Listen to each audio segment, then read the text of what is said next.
Welcome back to the Central Boys. Baik lagi bersama Imam Kiku aja. Karena kali ini sedikit berbeda topiknya. Karena gue lagi iseng lagi pengen mencari pekerjaan di dunia Web3 ya. Dan gue pengen full time Web3 tapi gue nggak bisa coding. Jadi gue cari kerjaan yang semacam community manager ataupun ya semacam ala-ala moderator Discord dan lain-lain ya yang sifatnya lebih ke arah marketing gitu guys. Sampai gue menemukan ini di Telegram ya. Di Telegram ini ada satu channel di web3.jobs itu si Block Q ini dia ngasih job compliance manager dari Hedera Hubsgraph HBAR, blockchain HBAR yang dimana kerjaannya itu sebenarnya ngedealing dengan pemerintah soal regulasi dan keamanan dari blockchain Hedera Hgraph ini yang dimana ini jobnya untuk spesifik regulasi di US yang dimana kita harus kenal dengan semacam BAPEPT atau regulator komoditas dari US itu disebutnya si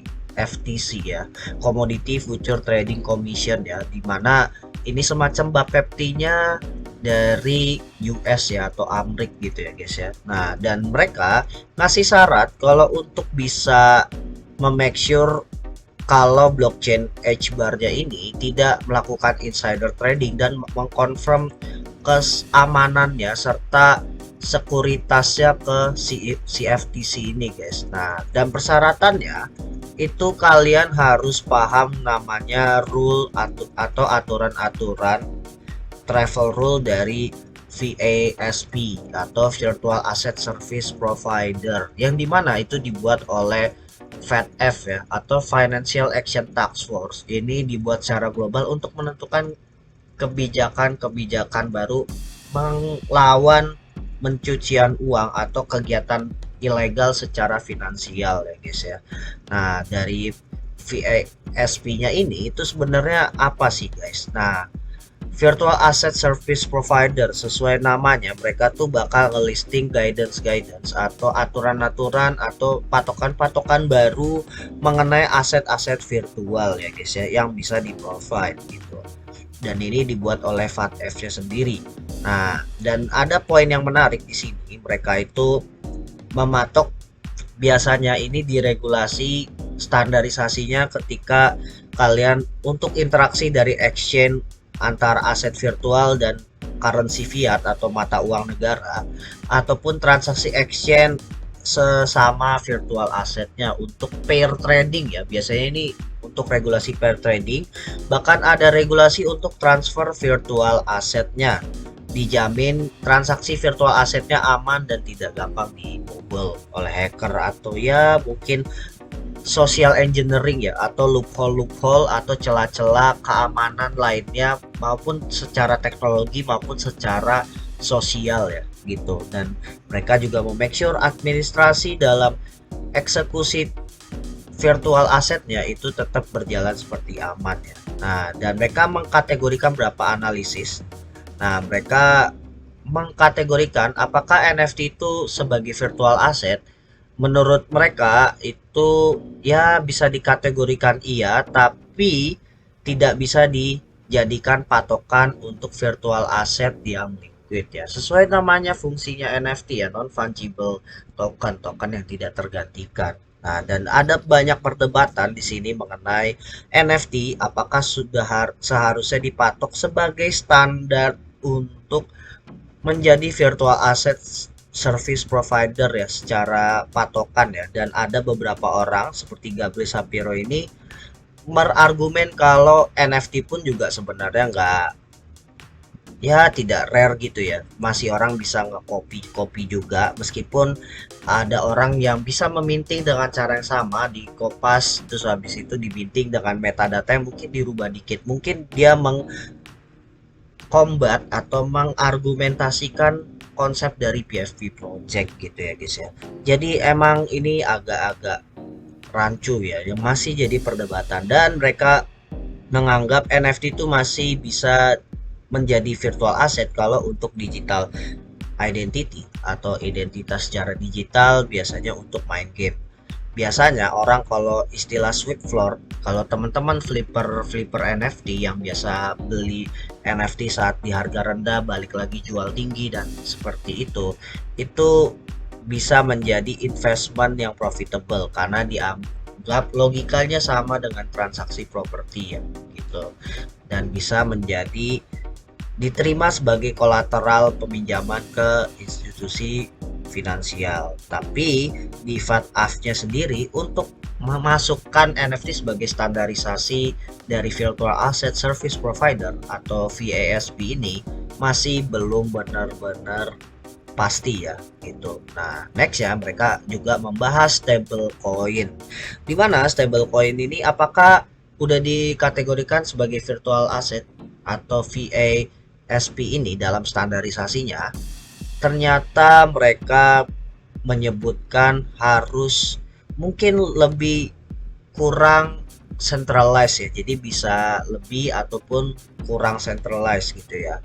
Nah, beberapa contoh yang udah centralized yang kita sering pakai seperti USDT atau USDC dan ya mungkin Binance USD juga termasuk. Nah, itu juga harus ada pencantumannya ke dalam custodial wallet ya, dan juga harus pencantuman ke aturan pemerintahnya juga. Nah, tapi FATF sendiri itu merasa kalau ada skop-skop yang bisa menyebabkan stablecoin itu tidak bisa masuk ke standar VASP ini, yaitu kalau misalnya development dari stablecoinnya memang untuk 100% decentralized dan exchange-nya pun juga memfasilitasi untuk trading dengan pair aset tersebut, dan juga custodial walletnya itu juga udah mulai banyak yang support stablecoin. Jadi mereka merasa ini skopnya emang udah jelas tapi masih bisa menjadi loophole atau celah-celah buat standarisasi keamanan menurut si VASP ini ya dari FATF-nya. Nah, apakah DeFi juga termasuk? DeFi pun juga pertumbuhannya mulai di concern karena pertumbuhannya sudah sangat signifikan dalam 4 tahun terakhir ya guys ya. Gitu. Nah, dan bagi mereka kalau misalnya DeFi ini harus terdaftar atau enggak, mereka pun juga harus mencatat kira-kira hubungan bisnis apa aja yang bisa terikat oleh DeFi protokol ini dalam smart contract ataupun enggak ya, dalam sekedar voting aja. Apakah DeFi ini bisa menghasilkan profit dan juga apakah DeFi ini bisa memberikan parameter tertentu yang bisa didata. Nah, ini yang benar-benar digarisbawahi oleh FATF-nya untuk standarisasi VASP-nya.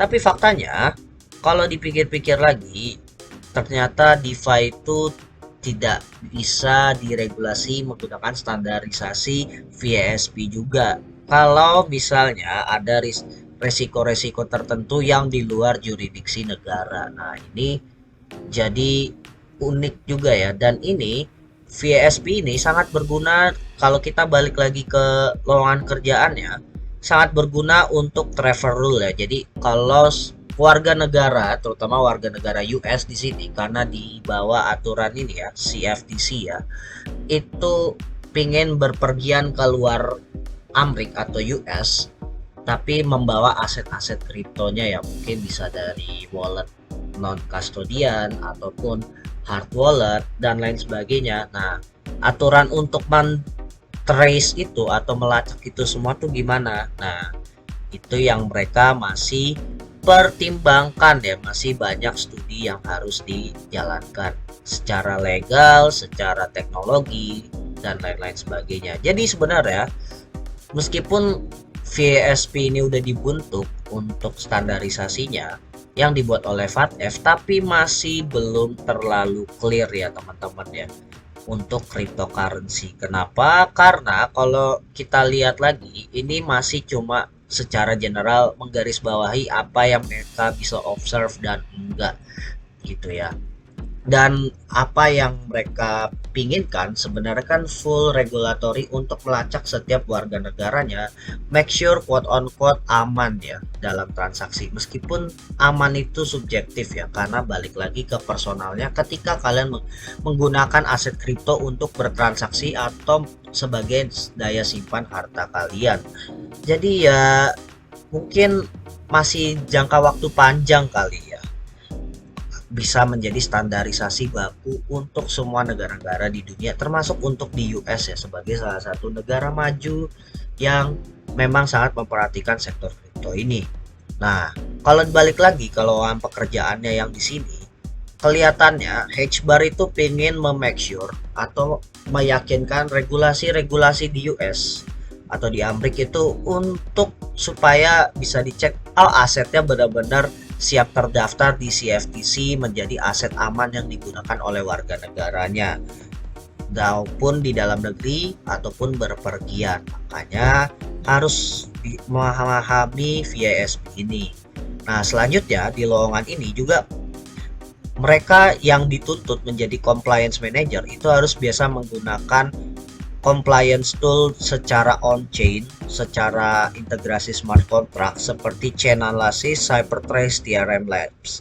Nah, ini contohnya, dan ini gue udah buka dua, salah satunya Chain Analysis, dan dimana mereka tuh basically nge-provide data-data analisa tindakan setiap negara mengenai satu koin atau satu token kripto yang emang pingin dianalisa secara legal guys ya gitu.